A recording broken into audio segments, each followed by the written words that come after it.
Mis hijos se graduaron con mi sudor y ahora me desprecian, pero aún firmo sus cheques sin que lo noten. En la cena donde me humillaron sonreí, firmé sus cheques cada mes y guardé silencio, hasta que una madrugada fui al banco y cancelé todos.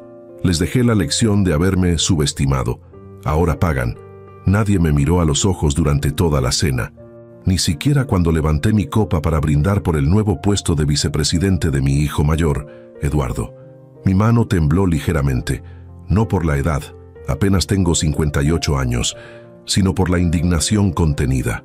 A mi derecha, Mariana, mi hija del medio, revisaba su celular bajo la mesa, como si las notificaciones de Instagram fueran más importantes que las palabras de su padre. Y Roberto, el menor, ni siquiera intentó disimular su bostezo cuando mencioné lo orgulloso que estaba de los tres. Los observé detenidamente mientras fingían escucharme. En sus rostros no había respeto, solo una tolerancia forzada. Esperaban a que terminara de hablar para poder continuar con sus vidas, vidas construidas con mi esfuerzo, con mi dinero, con mi sacrificio. Mantuve la sonrisa. Una sonrisa que aprendí a perfeccionar en 40 años de negocios inmobiliarios. Una sonrisa que oculta heridas, que disimula traiciones, que guarda secretos. Esa noche, mientras los meseros del restaurante más exclusivo de Polanco recogían los platos del postre que apenas probamos, tomé una decisión. No sería impulsiva ni emocional. Sería calculada y precisa, como cada inversión que me llevó de ser el hijo de un carpintero en Oaxaca a convertirme en uno de los empresarios más respetados de Ciudad de México. ¿Puedo ayudarte con algo más, papá?, preguntó Eduardo con ese tono condescendiente que usa desde que obtuvo su MBA en Harvard. ¿Necesitas que te pida un taxi? Ya es tarde para ti, tarde para mí. Como si a mis 58 años fuera un anciano decrépito, incapaz de manejar mi propio auto, de dirigir mi propia empresa, de tomar mis propias decisiones. Estoy bien, hijo, respondí con calma. De hecho, tengo una reunión temprano mañana. Voy a revisar los estados financieros de la empresa. No te preocupes por eso, intervino Roberto, ajustándose su reloj Rolex, un regalo mío por su graduación. Ya los revisé yo. Todo está en orden. Aún así, me gustaría verlos personalmente, insistí. Mariana puso los ojos en blanco. Papá, tienes que aprender a delegar. Los tiempos han cambiado. La empresa necesita modernizarse. Modernizarse. La palabra favorita de mis hijos para decirme que soy obsoleto, que mis métodos son anticuados, que debería retirarme y dejarles el control total. Como si 4 décadas de experiencia pudieran ser reemplazadas por aplicaciones y startups. No discutí. Me limité a sonreír nuevamente y a firmar la cuenta con mi tarjeta de crédito platino. Una cena para 5 personas, incluidas las parejas de Eduardo y Mariana, que costó más de lo que mi padre ganaba en un mes entero de trabajo. Pero nadie lo agradeció. Era lo esperado, lo normal, lo que papá siempre hace. Mientras manejaba de regreso a mi casa en Las Lomas, recordé cómo empezó todo. No siempre fue así. Hubo un tiempo en que mis hijos me miraban con admiración, con respeto, incluso con cierto temor reverencial. Un tiempo en que ser el hijo de don Javier Montero significaba algo, abría puertas, inspiraba respeto. Mi padre, Héctor Montero, fue un carpintero talentoso pero de recursos limitados. Crecí viendo sus manos agrietadas trabajar la madera, transformando trozos simples en muebles hermosos que vendía por una fracción de su valor real. El problema no es hacer cosas buenas, Javier, me decía. El problema es que te paguen lo que realmente valen.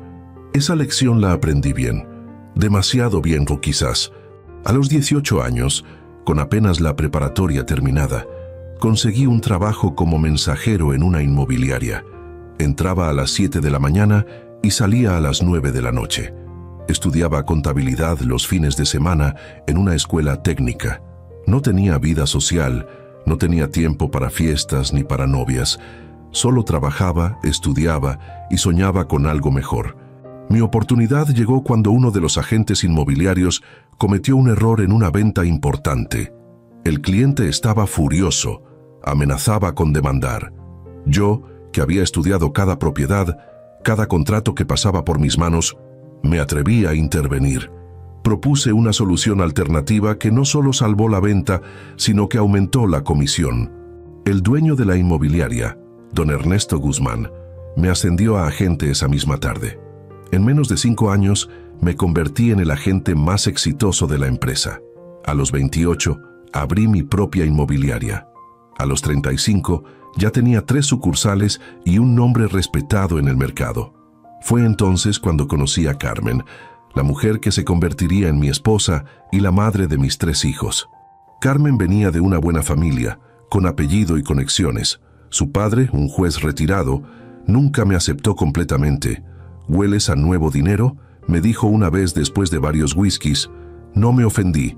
Era cierto, mi dinero era nuevo, construido por mí, no heredado a través de generaciones, y eso me enorgullecía.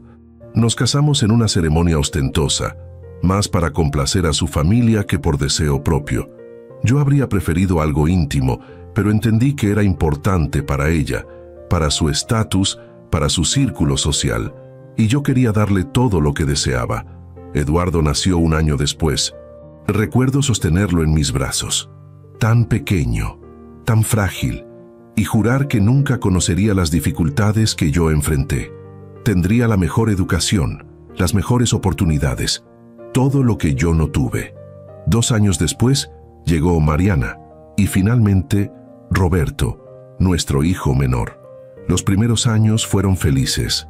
Trabajaba duramente, expandiendo el negocio, pero siempre hacía tiempo para mi familia.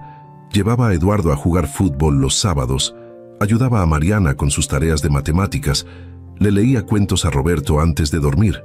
Carmen se ocupaba de la casa, de las relaciones sociales, de mantener nuestra imagen impecable ante la sociedad. Compramos una casa en Las Lomas, la decoramos con muebles importados, contratamos personal doméstico.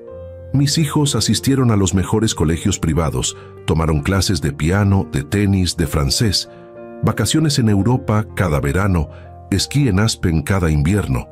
Les di todo lo que nunca tuve, todo lo que siempre soñé. Quizás ese fue mi primer error. El cambio fue gradual, tan sutil que apenas lo noté. Eduardo, a los 16 años, empezó a cuestionar mis decisiones, a desafiar mi autoridad. «Papá, eso no es lo que dice mi profesor de economía», me interrumpió una vez durante una cena con socios comerciales. Sentí una punzada de vergüenza, pero también de orgullo. Mi hijo estaba aprendiendo, cuestionando, creciendo. Mariana desarrolló un gusto por lo caro, por lo exclusivo. No era suficiente tener ropa de marca. Tenía que ser la última colección, la más cara, la que nadie más tuviera. Sus fiestas de cumpleaños se convirtieron en eventos sociales que Carmen planificaba con meses de anticipación. A los 18, exigió un auto convertible como regalo de graduación del bachillerato. Se lo di, por supuesto.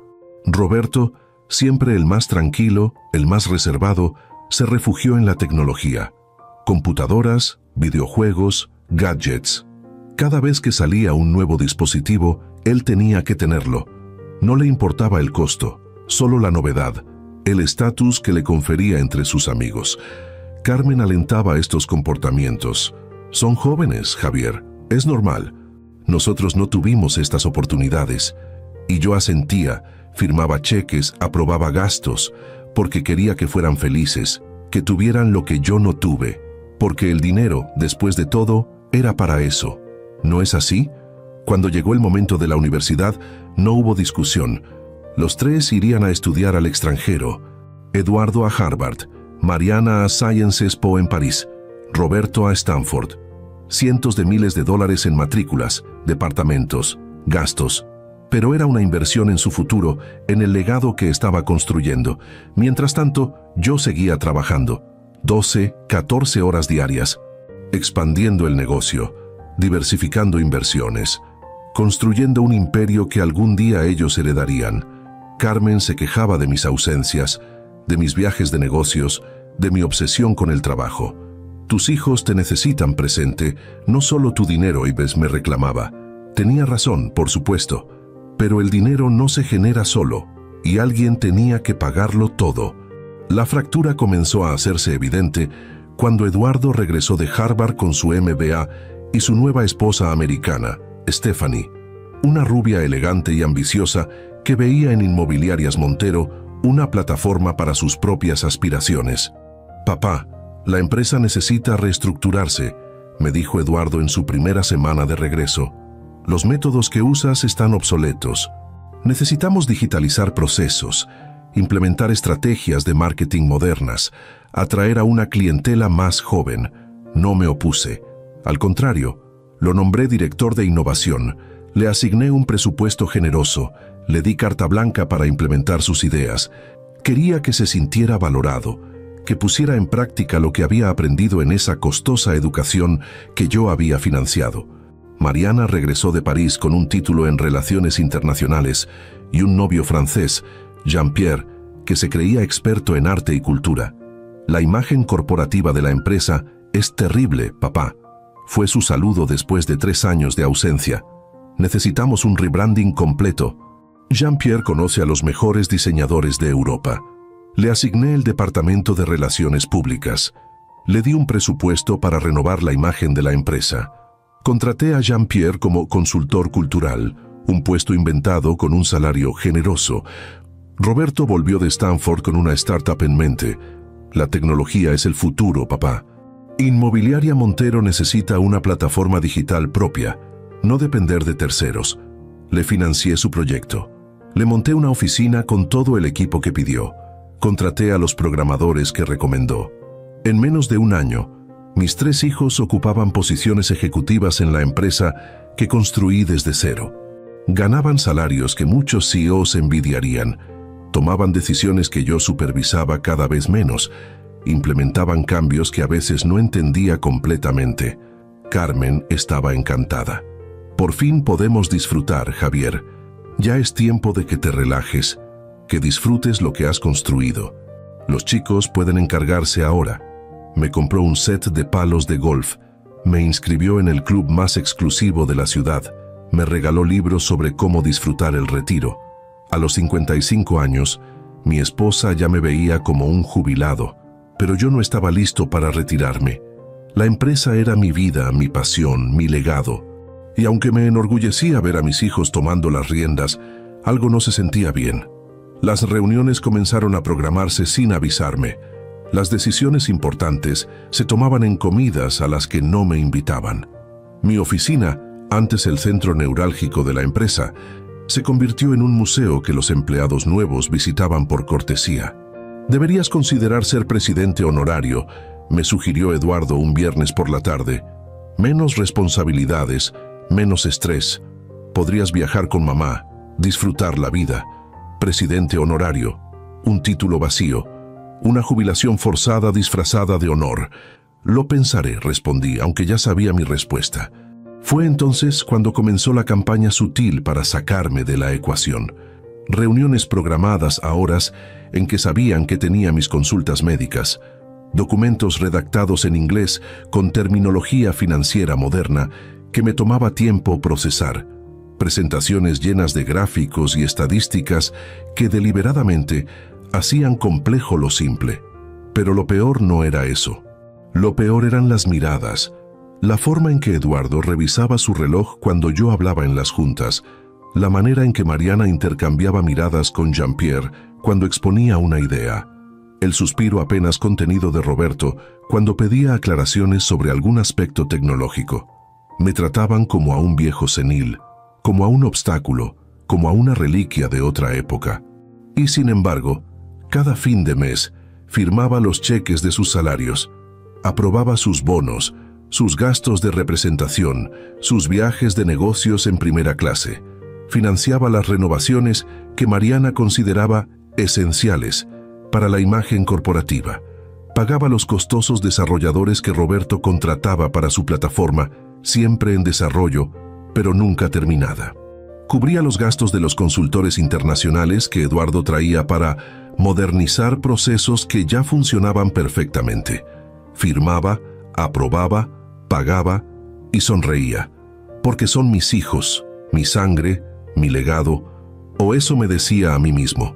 Hasta aquella cena, La cena donde Eduardo anunció su ascenso a vicepresidente ejecutivo, un puesto que él mismo creó y que yo, aparentemente, aprobé en una junta a la que llegué tarde porque cambiaron la hora sin avisarme. Un brindis por la nueva dirección de Inmobiliarias Montero, dijo Eduardo, levantando su copa de champán de 2,000 pesos la botella. Por la visión que nos llevará al futuro. Todos brindaron, todos sonrieron, y yo me di cuenta, con una claridad dolorosa, de que en esa visión de futuro yo ya no existía. Esa noche, en lugar de ir directamente a casa, conduje hasta la oficina. Usé mi llave, que Eduardo había sugerido actualizar por razones de seguridad, y entré al edificio que mandé construir hace 20 años. Caminé por los pasillos renovados según el concepto estético de Mariana. Pasé junto a las nuevas estaciones de trabajo con tecnología elegida por Roberto. Entré a mi oficina, ahora relegada a un extremo del piso ejecutivo, lejos del centro de operaciones.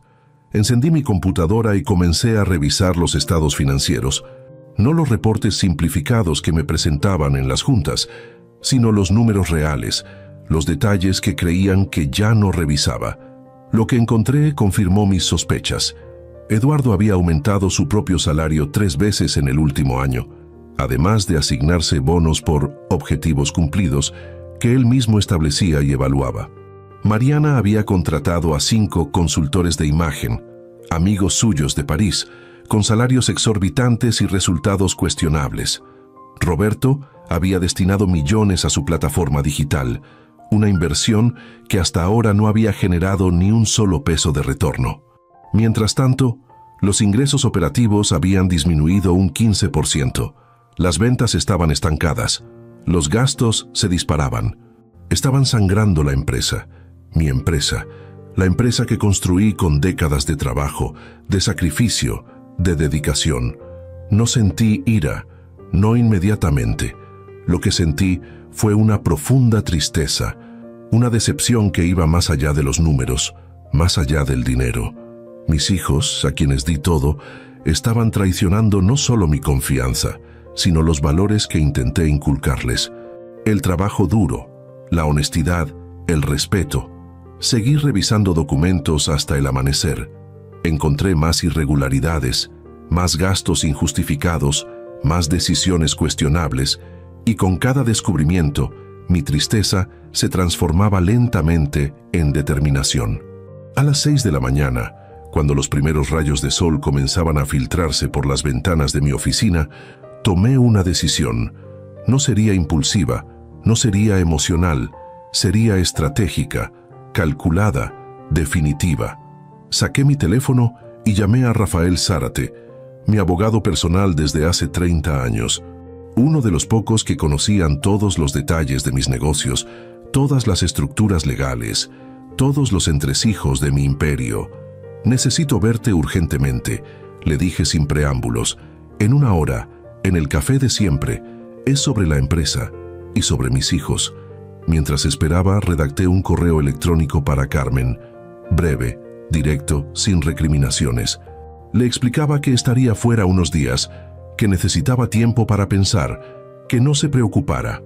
Luego conduje hasta el banco, no a la sucursal donde normalmente hacía negocios, sino a la oficina central, donde el director general me recibió personalmente a pesar de la hora. Ventajas de ser uno de sus mayores clientes. Don Javier, ¡qué sorpresa! ¿En qué podemos servirle tan temprano? Necesito hacer algunos cambios en las cuentas corporativas, respondí con calma. Cambios inmediatos. Me miró con curiosidad, pero asintió. Por supuesto, pasemos a mi oficina. Mientras caminábamos por el mármol pulido del banco, sentí una extraña ligereza, como si, después de años cargando un peso invisible, finalmente hubiera decidido dejarlo caer. Los siguientes días serían difíciles. Habría confrontaciones, acusaciones, quizás incluso amenazas. Mis hijos no cederían fácilmente el control que creían merecer, el poder que asumían como suyo por derecho, pero yo tampoco cedería. No esta vez, porque algunas lecciones solo se aprenden de la manera difícil, porque el respeto no se hereda, se gana, y porque a veces el amor más verdadero es aquel que dice no, cuando sería más fácil seguir diciendo sí. Con esa certeza, entré a la oficina del director del banco, listo para dar el primer paso en mi plan. Un plan que cambiaría no solo el futuro de Inmobiliarias Montero, sino también el futuro de la familia Montero. Porque mis hijos se graduaron con mi sudor y ahora me desprecian, pero ya no firmaré sus cheques sin que lo noten. Esa época ha terminado. El café con Rafael Zárate fue más revelador de lo que esperaba. Mi abogado desde hace 3 décadas me escuchó sin interrupciones mientras le detallaba mis descubrimientos, las irregularidades financieras, los sutiles pero constantes intentos de alejarme de la empresa que fundé con mis propias manos. Siempre fuiste demasiado generoso con ellos, Javier, dijo finalmente Rafael, revolviendo su café americano. A sus 63 años, seguía siendo el mismo hombre perspicaz que conocí cuando ambos empezábamos nuestras carreras. Les diste poder sin responsabilidad, autoridad sin rendición de cuentas. Son mis hijos, respondí, como si eso lo explicara todo. Y tal vez en mi mente así era. Rafael negó con la cabeza. Precisamente por eso debiste ser más estricto. Mira a mis hijos. Daniela maneja su propio bufete. Alejandro es juez federal. Ambos comenzaron desde abajo, ganándose cada ascenso. Era cierto. Rafael nunca le regaló nada a sus hijos. Les dio educación, oportunidades, pero nada más. Ellos construyeron sus propios caminos, forjaron sus propias reputaciones. ¿Qué debo hacer ahora?, pregunté, aunque en el fondo ya sabía la respuesta. Rafael se reclinó en su silla, me miró directamente a los ojos. Depende de lo que quieras lograr. Si solo quieres venganza, hay opciones simples. Pero si quieres enseñarles una lección valiosa, una que realmente cambie su manera de verte y de valorar lo que has construido, entonces necesitas un enfoque más estratégico. Esa palabra, otra vez, estratégico, la misma que usaba cuando cerraba negociaciones complicadas, cuando adquiría propiedades difíciles, cuando enfrentaba competidores agresivos. No quiero destruirlos, aclaré. Son mis hijos, a pesar de todo. Quiero que aprendan, que entiendan, que respeten. Rafael asintió, comprendiendo perfectamente. Entonces necesitamos un plan en 3 fases. Primero, asegurar tu control legal sobre la empresa. Segundo, demostrarles las consecuencias de sus acciones. Y tercero, ofrecerles un camino para redimirse, pero bajo tus términos. Durante las siguientes 2 horas, elaboramos ese plan en detalle. Rafael tomaba notas en su libreta de piel, la misma que ha usado desde que lo conozco. Nada de tablets, nada de tecnología. En papel no quedan registros digitales, solía decir. Cuando terminamos, tenía un plan claro y los documentos legales necesarios para ejecutarlo. Rafael se encargaría de presentarlos en los juzgados esa misma tarde. Una cosa más, dijo Rafael antes de despedirnos. Esto será doloroso para ti y para ellos. Prepárate para acusaciones, lágrimas, incluso amenazas. ¿Estás seguro de que quieres proceder? Pensé en la mirada condescendiente de Eduardo, en los suspiros impacientes de Mariana, en la indiferencia de Roberto, en cómo me habían hecho sentir irrelevante en mi propia empresa, obsoleto en mi propia vida. Completamente seguro, respondí. El silencio en la sala de juntas era absoluto. Eduardo, sentado a la cabeza de la mesa, mi lugar por décadas, me miraba con una mezcla de incredulidad y furia contenida. A su derecha, Mariana parecía más sorprendida que enojada, como si no pudiera procesar lo que acababa de escuchar. Roberto, siempre el más reservado, mantenía su mirada fija en su tablet, aunque podía ver la tensión en su mandíbula. ¿Podrías repetir eso, por favor?, pidió Eduardo, su voz forzadamente controlada. Con gusto, respondí, manteniendo un tono cordial pero firme. He cancelado todas las tarjetas corporativas asignadas a ustedes 3. He congelado temporalmente los bonos ejecutivos. He suspendido todos los proyectos especiales hasta una revisión exhaustiva de su rentabilidad. Y he solicitado una auditoría externa de todos los departamentos, comenzando por marketing, relaciones públicas y tecnología. Las 3 divisiones que ellos controlaban. ¿Con qué derecho? Eduardo golpeó la mesa con la palma de su mano. Soy el vicepresidente ejecutivo. Y yo soy el presidente y accionista mayoritario, respondí sin alterar mi voz. Según los estatutos de la empresa, que aparentemente no has leído con atención, tengo plena autoridad para tomar estas decisiones. Esto es ridículo, intervino Mariana. La empresa necesita esos proyectos para mantenerse competitiva. ¿Tienes idea del daño que causarás a nuestra imagen? La imagen no genera ingresos, hija. Las ventas sí. Y según los últimos reportes, estas han caído significativamente mientras los gastos se han disparado. Es una inversión a largo plazo, argumentó Roberto, finalmente levantando la vista de su tablet. Todas las empresas modernas invierten antes de ver retornos. Es el ciclo natural de la innovación. La innovación sin resultados es solo gasto, respondí. Y ustedes han estado gastando mucho, con muy poco que mostrar. Eduardo se puso de pie, su rostro enrojecido por la rabia. Esto es porque no entiendes cómo funciona el mundo moderno. Tus métodos están obsoletos, tus ideas son anticuadas. La empresa necesita avanzar, no quedarse atrapada en el pasado como tú. Ahí estaba, el verdadero Eduardo, sin la máscara de respeto que fingía en las cenas familiares, sin la fachada profesional que mantenía frente a los clientes. Este era el hijo que realmente pensaba que su padre era un viejo obsoleto, un obstáculo para sus ambiciones. No me alteré. Había anticipado esta reacción. Si mis métodos son tan obsoletos, ¿cómo construí esta empresa desde cero? ¿Cómo financié tus estudios en Harvard? ¿Cómo pago tu penthouse en Polanco y tu colección de relojes de lujo? Eduardo palideció ligeramente. Sabía exactamente a dónde me dirigía. Eso no viene al caso. Intentó desviar. Al contrario, viene perfectamente al caso. Abrí mi portafolio y extraje 3 carpetas, una para cada uno. Aquí tienen un informe detallado de sus gastos personales, financiados por la empresa, en los últimos 12 meses. Gastos que exceden por mucho sus responsabilidades corporativas. Les entregué las carpetas. Mariana fue la primera en abrirla, su expresión cambiando de indignación a vergüenza conforme pasaba las páginas. «Esto es invasivo», protestó débilmente. «Es administración básica», corregí. «Algo que deberían haber aprendido en esas prestigiosas universidades que pagué para ustedes».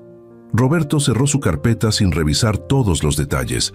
Siempre fue el más inteligente, el que captaba más rápido las situaciones. «¿Cuál es tu punto, papá? ¿Qué quieres demostrar con esto?» «Que han confundido privilegio con derecho, que han usado esta empresa como su caja chica personal y que han olvidado quién construyó todo esto y sigue siendo su dueño mayoritario». Eduardo se dejó caer nuevamente en su silla, su arrogancia inicial ahora mezclada con preocupación. «¿Vas a despedirnos a tus propios hijos?». La pregunta flotó en el aire, pesada, cargada de implicaciones. ¿Sería capaz de hacerlo? ¿De despedir a mis propios hijos de la empresa que construí para ellos? No, respondí finalmente. No voy a despedirlos. Les estoy dando una oportunidad de demostrar que merecen sus puestos, que pueden generar valor real para esta empresa. Saqué otra carpeta de mi portafolio. Este es el nuevo organigrama, efectivo desde hoy. Eduardo, dejarás de ser vicepresidente ejecutivo y volverás a tu puesto original como director de desarrollo de negocios. Mariana, el Departamento de Relaciones Públicas pasará bajo supervisión directa de la Dirección General hasta que demuestre resultados mensurables. Roberto, tu presupuesto para tecnología se reducirá al 30% hasta que presentes un plan claro de retorno de inversión. «Esto es humillante», exclamó Mariana. ¿Tienes idea de cómo se verá esto ante nuestros empleados, nuestros clientes? «No peor que la imagen de una empresa siendo saqueada por sus propios directores», respondí tranquilamente. «Además, esta reorganización es solo interna por ahora. Lo que comuniquemos al exterior dependerá de cómo respondan ustedes». «¿Es una amenaza?», preguntó Eduardo. «Es una realidad, hijo. Cada acción tiene consecuencias. Ustedes han actuado como si esta empresa fuera suya por derecho, sin ganársela. Ahora enfrentan las consecuencias». Me puse de pie, indicando que la reunión había terminado. Tienen 24 horas para decidir si aceptan estas nuevas condiciones o prefieren buscar oportunidades en otro lugar. Donde, por cierto, Nadie les dará los salarios y privilegios que han disfrutado aquí solo por su apellido. Salí de la sala sin esperar respuesta, sabiendo que había lanzado un desafío que sacudiría los cimientos de nuestra relación familiar y profesional. En el pasillo, mi asistente me esperaba con más documentos para firmar parte del plan que había puesto en marcha. ¿Cómo resultó la reunión, don Javier?, preguntó discretamente. Exactamente como esperaba, Lucía, respondí. Exactamente como esperaba. Esa noche, Carmen me esperaba en la sala de nuestra casa. Había cancelado su clase de yoga y su almuerzo con amigas. Evidentemente, la noticia había llegado hasta ella. ¿Qué has hecho, Javier?, preguntó apenas crucé la puerta. No había enojo en su voz, solo una profunda preocupación. Lo que debía hacer hace mucho tiempo, respondí dejando mi saco en el perchero. Poner orden. Eduardo me llamó. Está furioso. Dice que lo has humillado frente a toda la empresa. Me senté en el sillón frente a ella, cansado después de un día intenso. ¿Te contó también cómo ha estado vaciando las arcas de la empresa? ¿Cómo él y sus hermanos han estado aprovechándose de mi confianza? Carmen desvió la mirada. Y entonces lo supe. Tú lo sabías, dije, no como pregunta sino como afirmación. Sabías lo que estaban haciendo. No todos los detalles, se defendió débilmente. Pero sí, sabía que estaban tomando más control. Pensé que era lo natural, Javier. Son nuestros hijos. La empresa eventualmente será suya. Eventualmente, enfaticé. Cuando la merezcan, cuando demuestren que pueden mantenerla, hacerla crecer, honrar lo que he construido, no destruyéndola desde adentro. Carmen suspiró, pasándose una mano por el cabello perfectamente arreglado. A sus 55 años, seguía siendo una mujer hermosa, elegante, la perfecta esposa de un empresario exitoso, al menos en apariencia. Siempre has sido tan obstinado, dijo finalmente, tan aferrado al control. ¿No ves que solo estás alejándolos más? Eduardo está hablando de demandar, Mariana no para de llorar, y Roberto ni siquiera contesta mis llamadas. Dejarán de actuar como niños caprichosos cuando entiendan que sus acciones tienen consecuencias reales. Respondí sirviéndome un whisky del bar. Lo necesitaba, y si Eduardo quiere demandar, que lo intente. Tengo toda la documentación de sus irregularidades. No le conviene un escándalo legal. Carmen me miró como si no me reconociera. ¿Quién eres, Javier? Este no es el hombre con el que me casé. El hombre que daría todo por sus hijos. Sigo siendo ese hombre, respondí, mirándola directamente. Precisamente porque los amo, estoy haciendo esto. Porque no quiero verlos convertidos en personas que toman sin dar, que exigen sin merecer, que desprecian lo que no han tenido que construir. ¿Y si no vuelven? La voz de Carmen tembló ligeramente. ¿Si esto los aleja para siempre? Era una posibilidad que había considerado, una que me dolía profundamente, pero tenía que mantenerme firme. Entonces nunca fueron realmente míos, respondí bebiendo un sorbo de whisky para disimular el nudo en mi garganta. Y tendré que aprender a vivir con eso. Carmen se levantó, visiblemente alterada. No puedo creer que estés dispuesto a arriesgar a nuestra familia por la empresa. No es por la empresa, corregí, es por principios, por respeto, por enseñarles el valor del trabajo y la responsabilidad. Cosas que aparentemente no logré transmitirles en todos estos años. Voy a llamarlos, anunció Carmen, dirigiéndose a la puerta. Intentaré arreglar este desastre antes de que sea irreparable. Haz lo que creas mejor, respondí sabiendo que nada de lo que dijera la detendría. Carmen siempre había sido la mediadora, la pacificadora, la que evitaba conflictos a toda costa, incluso cuando el conflicto era necesario, incluso cuando era inevitable. La vi salir y me quedé solo con mi whisky y mis pensamientos. ¿Estaba haciendo lo correcto? ¿O simplemente estaba reaccionando por orgullo herido, por ego lastimado? No, era más profundo que eso. Se trataba de valores, de principios que me habían guiado toda mi vida. Trabajo duro, honestidad, respeto. Valores que mis hijos parecían haber olvidado, o quizás nunca realmente abrazaron, y si esta confrontación los alejaba permanentemente, sería el precio más alto que jamás habría pagado. Un sacrificio que ni todo mi dinero podría compensar. Pero a veces, ser padre significa tomar decisiones difíciles, significa hacer lo correcto, no lo fácil, y esto, por doloroso que fuera, era lo correcto.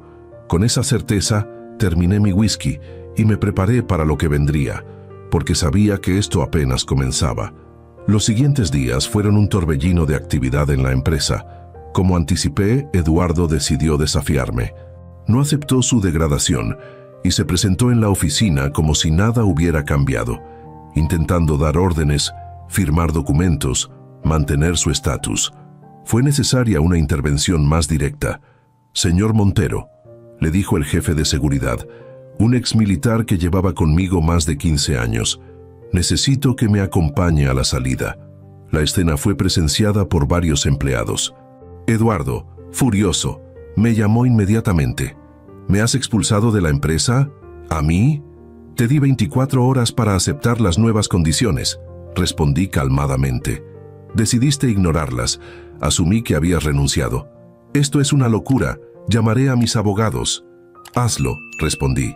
«Pero antes, revisa tu contrato. Específicamente la cláusula sobre insubordinación y la provisión sobre auditorías internas». El silencio al otro lado de la línea me indicó que había dado en el blanco. Eduardo, a pesar de su MBA de Harvard, no había leído minuciosamente su propio contrato. Un error básico. Mariana tomó un enfoque diferente. Se presentó en mi oficina la mañana siguiente, visiblemente afectada pero conteniendo su orgullo. «Acepto la reorganización», dijo sin preámbulos, «pero necesito saber si esto es temporal o si has perdido completamente la confianza en mí». Su vulnerabilidad me sorprendió. De mis 3 hijos, Mariana siempre fue la más orgullosa, la que nunca admitía errores, la que mantenía una fachada de perfección a toda costa. «Es una oportunidad, hija», respondí, suavizando mi tono, «para que demuestres tu valor real, no solo como mi hija, sino como profesional». Asintió lentamente. «Lo entiendo, y lo haré. Te mostraré que puedo generar resultados concretos. Es todo lo que pido», respondí, y por primera vez en mucho tiempo vi un destello de la Mariana que recordaba, la niña determinada que se esforzaba por enorgullecerme antes de que el privilegio y el dinero fácil la transformaran. Roberto fue el más pragmático, como siempre.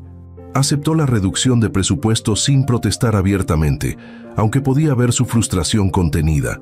Se encerró en su departamento de tecnología y comenzó a recortar gastos inmediatamente, despidiendo a consultores externos, cancelando suscripciones innecesarias, optimizando recursos.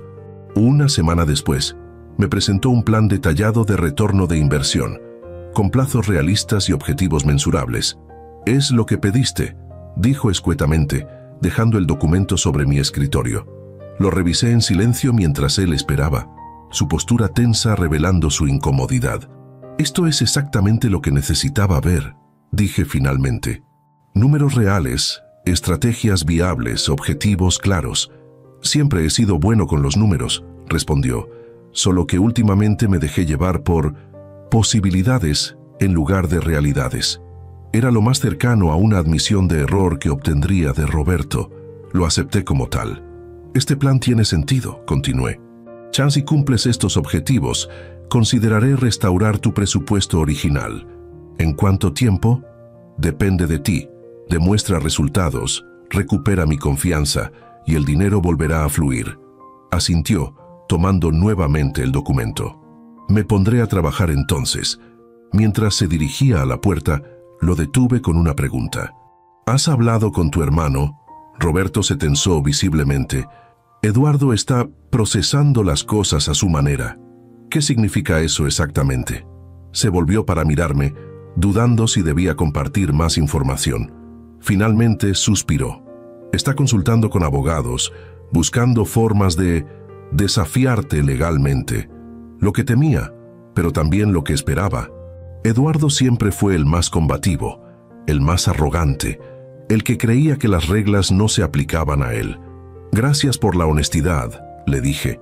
«Significa más de lo que imaginas». Roberto asintió, un gesto casi imperceptible, y salió de mi oficina. Nuestra relación estaba lejos de sanar completamente, pero era un comienzo. Un pequeño paso hacia el respeto mutuo que se había perdido en algún momento del camino. Con Mariana y Roberto, al menos trabajando bajo las nuevas condiciones, pude concentrarme en el siguiente paso de mi plan. La auditoría externa estaba revelando más irregularidades de las que había anticipado. Gastos injustificados, contratos inflados, comisiones no declaradas. Especialmente preocupantes eran ciertos documentos firmados por Eduardo, autorizando pagos a consultores fantasma y aprobando condiciones favorables para clientes específicos que, curiosamente, habían hecho generosas donaciones a una fundación que él presidía. Si esto llegaba a la fiscalía, no sería solo un asunto familiar o empresarial, podría convertirse en un caso criminal. No quería llegar tan lejos. A pesar de todo, seguía siendo mi hijo, pero necesitaba entender la gravedad de sus acciones, las consecuencias potenciales de su arrogancia. Llamé a Rafael para discutir estos hallazgos. ¿Qué tan malo es?, preguntó mi abogado después de revisar la documentación que le envié. Suficientemente malo para que Eduardo enfrente cargos si esto se hace público, respondí, sintiendo un peso en el estómago al pronunciar estas palabras. ¿Quieres proceder con una denuncia formal? No, respondí inmediatamente. Es mi hijo, Rafael. No quiero verlo tras las rejas, por muy furioso que esté con él. Entonces necesitamos una estrategia diferente, dijo Rafael, siempre práctico. Una que lo haga entender la seriedad de la situación sin llegar a medidas extremas. Discutimos varias opciones, evaluando riesgos y posibilidades. Finalmente, decidimos un enfoque. Presentaría los hallazgos directamente a Eduardo, con Rafael presente como testigo legal.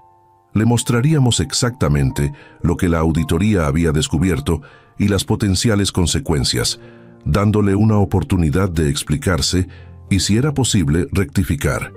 No era solo una cuestión de disciplina empresarial o familiar, era potencialmente una cuestión legal que podría manchar no solo su reputación, sino también la de toda la empresa. Organicé la reunión para el día siguiente, en la oficina de Rafael en lugar de en la empresa. Un terreno neutral, pero con el peso legal necesario para que Eduardo entendiera la seriedad del asunto. Esa noche, al regresar a casa, encontré a Carmen esperándome nuevamente.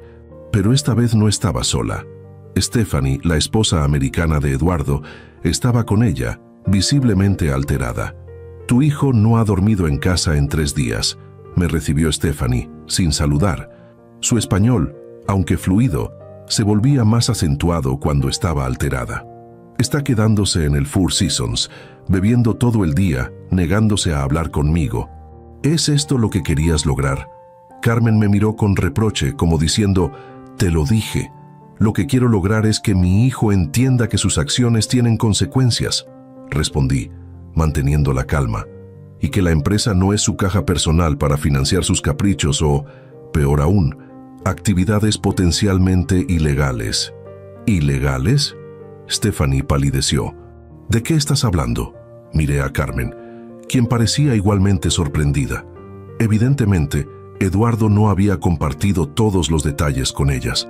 «La auditoría ha revelado irregularidades serias», expliqué sin entrar en detalles específicos. «Mañana me reuniré con él y mi abogado para discutirlas. Sería bueno que asistiera sobrio y preparado». Stephanie se llevó una mano a la boca, visiblemente impactada. «Oh, por Dios, ¿es tan grave?». «Potencialmente, sí, pero estoy buscando una solución que proteja tanto a Eduardo como a la empresa. Necesito llamarlo», dijo Stephanie, sacando su teléfono con manos temblorosas. «Necesitas saber esto». Mientras Stephanie salía al jardín para hacer su llamada, Carmen se acercó a mí, su expresión una mezcla de preocupación y reproche. «¿Por qué no me dijiste que habías encontrado cosas tan serias?». «Porque esperaba confirmación antes de preocuparte», respondí. «Y porque esto es primordialmente un asunto empresarial. Es nuestro hijo, Javier. Todo lo que le afecta es asunto mío también».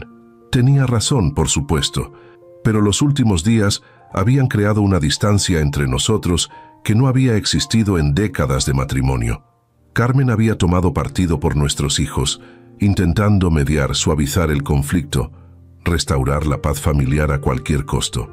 Yo, en cambio, estaba determinado a llegar al fondo del asunto, a limpiar la empresa que había construido con tanto esfuerzo, a enseñar a mis hijos la lección que aparentemente habían olvidado o nunca realmente aprendido. «Mañana se resolverá», le dije, intentando sonar más confiado de lo que me sentía. Eduardo tendrá que enfrentar la realidad de sus acciones, pero también tendrá una oportunidad de explicarse y corregir el rumbo. ¿Y si no puede explicarse? ¿Si realmente hizo algo ilegal? La pregunta flotó entre nosotros, pesada, cargada de implicaciones dolorosas. ¿Qué haría si mi propio hijo había cruzado la línea no solo de la ética empresarial, sino de la legalidad? «Encontraremos una solución», respondí, aunque ni yo mismo estaba seguro de cómo. Stephanie regresó del jardín, su rostro una máscara de preocupación. No contesta mis llamadas. He dejado mensajes pero no responde. «Típico de Eduardo cuando se siente acorralado», comentó Carmen. «Siempre ha sido así desde niño. Se aísla, se esconde, evita enfrentar las consecuencias hasta el último momento posible». Era cierto. Mi hijo mayor siempre tuvo esa tendencia. Recordé cuando reprobó matemáticas en la secundaria y escondió el reporte de calificaciones durante semanas, esperando el momento adecuado para mostrármelo. O cuando chocó mi auto a los 17 años e inventó una elaborada historia sobre un conductor que se dio a la fuga, hasta que las cámaras de seguridad revelaron la verdad. «Estará en la reunión mañana», dije con más confianza de la que sentía. «Cuando entienda la gravedad de la situación, aparecerá». Pero mientras pronunciaba estas palabras, una duda se instaló en mi mente. ¿Y si no aparecía? Si decidía huir, evitar enfrentar las consecuencias, poner más distancia entre nosotros. Esa noche dormí intranquilo, perseguido por sueños en los que buscaba a Eduardo en laberintos interminables, llamándolo sin recibir respuesta. En algún momento, el Eduardo de mis sueños se transformaba en el niño de 8 años que una vez se perdió en un centro comercial, causándome el peor susto de mi vida hasta que lo encontré, asustado pero valiente, esperando junto a un guardia de seguridad. «Te estaba buscando, papá», me dijo entonces, lanzándose a mis brazos con alivio. «Sabía que vendrías por mí». Me desperté antes del amanecer, con esas palabras resonando en mi mente. ¿Aún creía eso Eduardo? ¿Que sin importar lo que pasara, su padre vendría a rescatarlo? ¿O había olvidado también esa certeza infantil, reemplazándola por resentimiento y ambición desmedida? Con esas preguntas sin respuesta, me preparé para lo que sería, posiblemente, el día más difícil de mi relación con mi hijo mayor. Y mientras me duchaba, vestía y desayunaba mecánicamente, una oración silenciosa se formó en mi corazón, algo que no había hecho en mucho tiempo. Pedí sabiduría para manejar lo que vendría, fuerza para hacer lo correcto, y amor suficiente para no perder de vista lo que realmente importaba, más allá del dinero, la empresa y el orgullo, porque al final del día, Eduardo seguía siendo mi hijo, y por mucho que me hubiera decepcionado, por mucho que me hubiera faltado al respeto, una parte de mí siempre sería ese padre desesperado buscándolo en un centro comercial, dispuesto a mover cielo y tierra para encontrarlo y llevarlo a casa. Con esa mezcla de determinación y vulnerabilidad, salí rumbo a la oficina de Rafael, listo para enfrentar lo que el destino tuviera preparado para nosotros. Rafael me recibió en su despacho con la seriedad que la situación ameritaba. Su oficina, ubicada en un edificio histórico del centro de la Ciudad de México, reflejaba su personalidad, sobria, elegante, sin ostentaciones innecesarias, pero con la solidez que inspiraba confianza en sus clientes desde hace décadas. Eduardo confirmó que vendrá, me informó mientras nos servía café. Ya su propio abogado llamó hace media hora para avisar que llegarán juntos. ¿Su abogado?, pregunté sorprendido. ¿Quién es? Mauricio Herrera. El nombre me resultó familiar. ¿El socio junior de Vega y Asociados? Rafael asintió. Aparentemente son amigos de la universidad. No es un peso pesado, pero tampoco un novato. Interesante elección. Que Eduardo hubiera contratado a un abogado era preocupante pero esperado. Que hubiera elegido a alguien de su generación, alguien que probablemente le debía favores personales, revelaba su estrategia: buscar lealtad por encima de experiencia. A las 10:00 en punto, la secretaria de Rafael anunció la llegada de Eduardo y su abogado. Mi hijo entró primero, impecablemente vestido como siempre, aunque pude notar signos de tensión en su rostro. Había perdido peso en la última semana y tenía sombras bajo los ojos. Detrás de él, Mauricio Herrera, un hombre de unos 35 años con traje oscuro y expresión de determinación profesional. «Buenos días», saludó Eduardo formalmente, como si fuéramos simples conocidos de negocios. No me llamó papá, ni hizo ningún gesto de familiaridad, una barrera clara entre lo personal y lo profesional. «Buenos días, Eduardo», respondí, manteniendo el mismo tono formal. «Gracias por venir». Nos sentamos alrededor de la mesa de conferencias en la oficina de Rafael. Los documentos ya estaban dispuestos en 4 carpetas idénticas, una para cada uno de los presentes. Rafael tomó la iniciativa como habíamos acordado. «Señores, estamos aquí para discutir los hallazgos preliminares de la auditoría externa realizada a Inmobiliarias Montero, específicamente relacionados con operaciones autorizadas por el señor Eduardo Montero en su capacidad como vicepresidente ejecutivo». Abrió su carpeta y continuó. «Los documentos frente a ustedes detallan transacciones específicas que requieren aclaración. Particularmente preocupantes son los pagos a consultores externos sin entregables verificables, comisiones no estándar a ciertos agentes y condiciones preferenciales a clientes vinculados con la Fundación Montero para el desarrollo urbano». Eduardo mantuvo su expresión imperturbable, pero noté cómo su mano derecha tamborileaba ligeramente sobre la mesa, un gesto nervioso que tenía desde niño. Su abogado fue el primero en hablar. «Antes de proceder, quisiera aclarar la naturaleza exacta de esta reunión. ¿Estamos aquí como parte de un proceso disciplinario interno de la empresa o esto tiene implicaciones legales externas?» Rafael me miró brevemente, dándome la palabra. «Esta reunión es primordialmente interna», respondí. «Pero dependiendo de las explicaciones que recibamos, podría convertirse en algo más formal». Eduardo finalmente rompió su silencio. «En otras palabras, estás amenazando con denunciarme si no te gusta lo que digo. Estoy dándote la oportunidad de explicarte antes de tomar cualquier decisión», corregí. «Como haría con cualquier ejecutivo de mi empresa». «Pero no soy cualquier ejecutivo, ¿verdad? Soy tu hijo». Su voz tenía un filo de amargura que me dolió escuchar. «Precisamente por eso estamos teniendo esta conversación en privado y no en una fiscalía», intervino Rafael, siempre práctico. «Les sugiero que revisemos los documentos punto por punto. Durante la siguiente hora, analizamos meticulosamente cada transacción cuestionada». Eduardo se defendió con una mezcla de explicaciones técnicas y justificaciones comerciales. Algunas tenían sentido, otras parecían forzadas. Su abogado ocasionalmente intervenía con aclaraciones legales o procedimentales. Pero el punto crítico llegó cuando abordamos los pagos a la consultora Azimut Global, una empresa registrada en Panamá, apenas 6 meses antes. «No tenemos registros de servicios reales prestados por esta empresa», señaló Rafael. «Sin embargo, recibieron casi 2 millones de pesos en pagos autorizados directamente por usted, señor Montero». Eduardo intercambió una mirada con su abogado antes de responder. Azimut proporcionó análisis de mercado y contactos internacionales. Su trabajo fue principalmente de inteligencia competitiva y desarrollo de relaciones. ¿Y dónde están los informes, las presentaciones, los entregables concretos que justifiquen 2 millones de pesos? Pregunté, manteniendo mi voz neutral, aunque sentía mi presión arterial aumentando.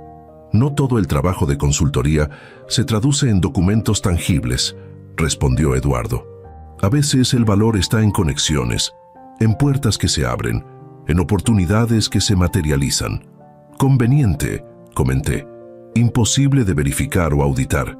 Es como funciona el mundo moderno de los negocios, papá», dijo Eduardo, dejando caer por primera vez la palabra papá como una concesión calculada. «No todo se puede medir con tus métodos tradicionales. Lo que sí podemos medir», intervino Rafael, «es que el beneficiario final de Azimut Global, según registros en Panamá, es Jean-Pierre Dubois. quien casualmente es el novio de tu hermana Mariana. El silencio que siguió fue absoluto. Eduardo palideció visiblemente. Su abogado se inclinó para susurrarle algo al oído, pero Eduardo lo ignoró. «Eso no puede ser cierto», dijo finalmente, su voz perdiendo la confianza anterior. «Lo es», confirmé, deslizando otra hoja hacia él. «Aquí está la documentación completa. Jean-Pierre es el dueño de Azimut. Estabas canalizando fondos de la empresa a tu cuñado a través de una consultora fantasma». Eduardo se pasó una mano por el rostro, visiblemente afectado. «Yo no sabía que era él. Me aseguraron que era una consultora legítima con conexiones en Europa». «¿Quién te lo aseguró?». Eduardo guardó silencio, evidentemente atrapado en una mentira. Su abogado intentó intervenir. «Mi cliente necesita tiempo para verificar esta información. No podemos continuar bajo estas circunstancias». «Al contrario», respondió Rafael, «es precisamente bajo estas circunstancias que debemos continuar, porque esto ya no es solo una cuestión de malas prácticas empresariales. Estamos hablando potencialmente de fraude, desvío de recursos y conflicto de intereses». Me levanté lentamente, sintiendo el peso de cada palabra que estaba por pronunciar. «Eduardo, esto es muy serio. Si no puedes explicar satisfactoriamente estas transacciones, tendré que tomar medidas drásticas. ¿Me denunciarás? ¿A tu propio hijo?». La incredulidad en su voz era genuina. «Ya no quiero llegar a eso», respondí sinceramente. «Pero tampoco puedo ignorar lo que hemos descubierto». Eduardo miró a su abogado, quien asintió levemente, como dándole permiso para hablar con franqueza. «Jean-Pierre me convenció», confesó finalmente. «Dijo que todos los grandes ejecutivos tienen consultores externos que les ayudan a optimizar recursos, que era una práctica común en Europa, que nadie lo cuestionaría. ¿Y tú le creíste? ¿O simplemente te convenció porque era una forma fácil de desviar dinero?». «No lo vi como desviar dinero», se defendió. «Lo vi como crear un fondo para proyectos especiales, para oportunidades que surgieran sin tener que pasar por todo el proceso burocrático de aprobaciones. En otras palabras, tu fondo personal fuera del escrutinio de la empresa, de mi escrutinio». Eduardo bajó la mirada, un gesto que no le había visto en años. «Lo hice mal, lo reconozco, pero no fue con mala intención. Las buenas intenciones no son defensa ante la ley», señaló Rafael, «ni ante los principios éticos básicos de cualquier empresa». Se hizo un silencio pesado. Eduardo parecía genuinamente afectado, quizás comprendiendo por primera vez la gravedad de sus acciones. Su abogado, claramente incómodo, revisaba los documentos como buscando alguna salida legal que no existía. Finalmente, fui yo quien rompió el silencio. «Tengo una propuesta», dije, retomando mi asiento. «Una forma de resolver esto sin llegar a extremos irreversibles». Todos me miraron expectantes. «Dimitirás oficialmente de Inmobiliarias Montero.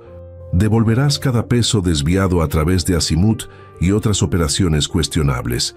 Firmarás un acuerdo reconociendo tus errores y comprometiéndote a no repetirlos. A cambio, no presentaré denuncias formales y mantendremos esto como un asunto interno». «¿Me estás despidiendo? ¿Expulsándome de la empresa familiar?». La incredulidad en su voz era palpable. «Sarge, estoy ofreciendo una salida digna frente a acciones que no lo fueron», respondí firmemente. «Y la oportunidad de reconstruir tu vida profesional en otro lugar, sin el peso de acusaciones legales». «¿Y qué le diremos a todo el mundo?». «Que el hijo de don Javier Montero fue echado de la empresa por corrupto. Diremos que has decidido emprender tu propio camino, explorar nuevas oportunidades. Te daré referencias neutrales si las necesitas. El resto dependerá de ti, de cómo manejes esta segunda oportunidad». Eduardo miró a su abogado, quien asintió levemente. «Técnicamente, es una oferta razonable considerando las circunstancias», confirmó Mauricio. «Las alternativas podrían ser mucho peores». Eduardo se levantó, caminó hacia la ventana y observó la ciudad por unos momentos. Cuando se volvió, había una mezcla de resignación y alivio en su rostro. «Acepto», dijo simplemente, «pero con una condición». «¿Cuál?». «Que esto quede entre nosotros. Ni Mariana ni Roberto necesitan saber los detalles exactos. Es suficiente humillación ser expulsado de la empresa familiar. Consideré su petición por un momento. Era comprensible que quisiera proteger lo que quedaba de su dignidad ante sus hermanos. Y quizás mantener esto en privado facilitaría la eventual reconciliación familiar que, a pesar de todo, seguía deseando.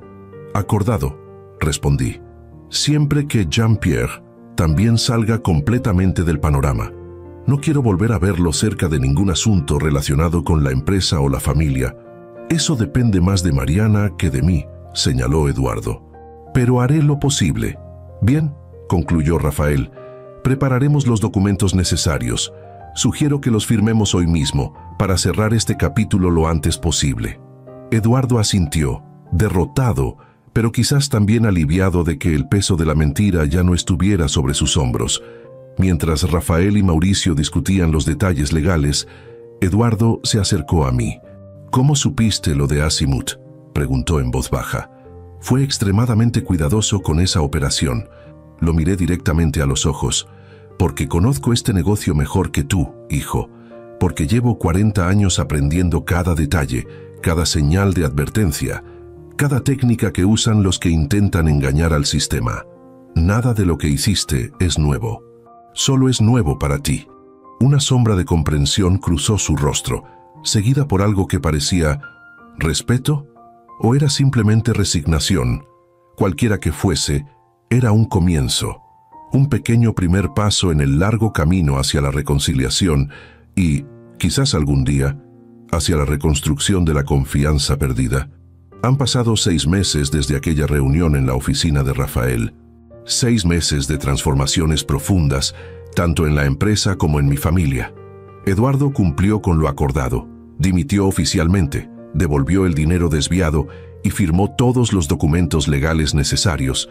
La versión oficial, como prometimos, fue que había decidido explorar nuevas oportunidades empresariales. Incluso organizamos una pequeña despedida en la oficina, un teatro necesario para mantener las apariencias y proteger la reputación de la empresa. Su salida provocó inevitablemente rumores y especulaciones entre los empleados y socios comerciales. ¿Por qué el heredero aparente abandonaría repentinamente el negocio familiar? Pero los rumores eventualmente se disiparon, reemplazados por nuevos chismes corporativos, nuevas preocupaciones, nuevos desafíos.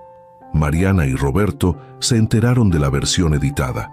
Eduardo había cometido errores administrativos graves que habían puesto en riesgo a la empresa y ambos habíamos acordado que era mejor que buscara su camino en otro lugar. No mencionamos a Jean-Pierre ni los detalles más comprometedores. Sin embargo, la noticia tuvo un efecto profundo en ambos. Mariana, quizás intuyendo que había más en la historia, intensificó sus esfuerzos en el Departamento de Relaciones Públicas. Comenzó a presentar informes detallados, métricas concretas, resultados verificables. Las campañas de imagen que antes parecían ejercicios de vanidad corporativa, ahora tenían objetivos comerciales claros, presupuestos justificados, retornos medibles. Y, para mi sorpresa, terminó su relación con Jean-Pierre apenas unas semanas después. No compartimos la misma visión de futuro. Fue su única explicación cuando le pregunté al respecto. Nunca supe si Eduardo le había confesado la verdad o si ella había conectado los puntos por su cuenta. Lo importante era que parecía estar madurando, asumiendo responsabilidades, encontrando su propio valor profesional más allá de su apellido. Roberto, siempre el más observador y analítico, se sumergió completamente en hacer rentable su departamento tecnológico. La plataforma digital que había prometido durante años finalmente se materializó, más modesta que la visión original, pero funcionalmente impecable. Generó un aumento del 23% en las ventas en línea durante su primer trimestre, justificando ampliamente la inversión reducida que había autorizado. En cuanto a Carmen, nuestra relación atravesó momentos difíciles. La salida de Eduardo la afectó profundamente, especialmente porque intuía que no le estaba contando toda la verdad. Pasamos semanas comunicándonos apenas lo necesario, durmiendo en habitaciones separadas, manteniendo una cortesía fría que contrastaba dolorosamente con los casi 30 años de matrimonio que llevábamos. Fue ella quien finalmente rompió el hielo una noche, sentándose a mi lado en el despacho donde revisaba documentos. «No te he preguntado cómo estás tú en todo esto», dijo simplemente. La miré, sorprendido por la pregunta. Todos se habían preocupado por Eduardo, por la empresa, por las consecuencias prácticas de lo sucedido. Nadie había considerado cómo me sentía yo, el padre que tuvo que expulsar a su propio hijo del negocio familiar. «Estoy sobrellevándolo», respondí con sinceridad, «haciendo lo que hay que hacer». Carmen tomó mi mano, un gesto simple pero cargado de significado después de semanas de distancia. «Siempre has hecho lo que hay que hacer, Javier. Incluso cuando es lo más difícil». Ese momento marcó el inicio de una reconciliación gradual. No volvimos inmediatamente a la normalidad, si es que tal cosa existía ya, pero comenzamos a reconstruir puentes, a comunicarnos con más honestidad, a respetar nuestras diferencias de perspectiva sin permitir que nos separaran. Eduardo, mientras tanto, sorprendió a todos. En lugar de buscar un puesto ejecutivo en otra empresa, como todos esperábamos, abrió una pequeña consultoría de desarrollo inmobiliario enfocada en proyectos sociales, viviendas asequibles, renovación urbana en zonas marginadas, espacios comunitarios. Utilizó parte de sus ahorros, los legítimos, como capital inicial y comenzó desde cero, sin el respaldo del apellido Montero, sin las conexiones que siempre había disfrutado. Las primeras veces que nos vimos después de su salida fueron incómodas, tensas. Almuerzos familiares donde apenas intercambiábamos palabras, cumpleaños donde manteníamos una distancia prudente. Pero gradualmente, algo cambió en él. La arrogancia que siempre lo había caracterizado dio paso a una humildad cautelosa, a una determinación silenciosa. 3 meses después de su salida, me invitó a visitar su oficina, un espacio modesto en la colonia Roma. Nada comparable con el lujoso despacho que había ocupado en Inmobiliarias Montero. Tenía apenas 2 empleados, una asistente y un arquitecto recién graduado, pero en las paredes vi planos, maquetas, proyectos que realmente buscaban hacer una diferencia. «¿Qué te parece?», me preguntó mientras me mostraba el proyecto de renovación de un antiguo mercado en Iztapalapa. «Impresionante», respondí con sinceridad, «especialmente considerando tus recursos limitados. Resulta que cuando no tienes millones para derrochar, aprendes a ser creativo», comentó con una sonrisa que contenía tanto ironía como autodescubrimiento.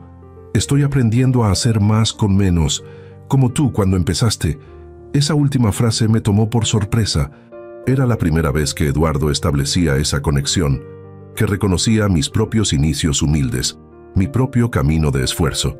«Nunca te conté realmente cómo empecé, ¿verdad?», pregunté. «No con detalles. Siempre fue algo como, trabajé duro y construí todo esto. Nunca los pormenores, los obstáculos, los momentos difíciles». Tenía razón. Siempre había querido proteger a mis hijos de las dificultades que yo enfrenté, darles una vida sin carencias, sin luchas, y en el proceso les había negado las lecciones más valiosas, el valor del esfuerzo, la satisfacción del logro ganado con sudor propio, la fortaleza que surge de enfrentar y superar adversidades. «¿Te gustaría escuchar la historia completa?», ofrecí. Eduardo asintió, y por primera vez en mucho tiempo, vi en sus ojos algo que había desaparecido hace años, genuino interés en lo que yo tenía que decir. Pasamos las siguientes 2 horas hablando, realmente hablando. Le conté sobre mis inicios como mensajero, sobre los rechazos, los fracasos, las noches sin dormir preocupado por llegar a fin de mes. Le hablé de mi primer gran negocio, que casi pierdo por inexperiencia, y cómo aprendí de ese error. De cómo construí Inmobiliarias Montero cliente por cliente, propiedad por propiedad, sin atajos, sin conexiones, sin privilegios. Eduardo escuchaba atentamente, haciendo preguntas ocasionales, procesando una historia que siempre había estado allí, pero que nunca se había tomado el tiempo de conocer realmente. «¿Por qué nunca nos contaste todo esto?», preguntó finalmente. «Porque quería protegerlos, darles lo que yo no tuve. Pensé que era lo mejor para ustedes. Nos hiciste un daño enorme con esa protección, papá». dijo Eduardo, sin reproche en su voz, solo una constatación. Nos privaste de las lecciones que forjaron tu carácter, tu ética de trabajo. Lo sé, ahora lo sé, admití. Nos quedamos en silencio un momento, ambos contemplando décadas de decisiones bien intencionadas, pero equivocadas, de oportunidades perdidas para conectar de forma más auténtica, de lecciones que podrían haberse transmitido, pero quedaron sin compartir. Pero nunca es tarde, añadió Eduardo, sorprendiéndome nuevamente. Estoy aprendiendo ahora lo que debí aprender hace 20 años.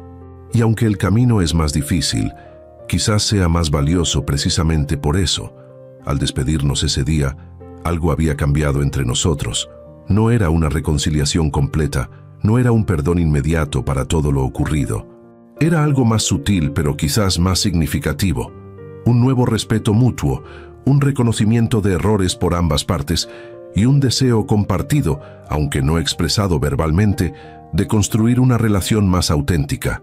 Esa conversación abrió la puerta a otras, con Mariana, quien finalmente admitió cuánto le había afectado crecer a la sombra de expectativas imposibles, siempre intentando impresionar, siempre sintiendo que no era suficiente por sí misma. Con Roberto, quien confesó haber usado la tecnología como escudo, como forma de conectar con un mundo que le resultaba más comprensible que las complejas dinámicas familiares que nos rodeaban.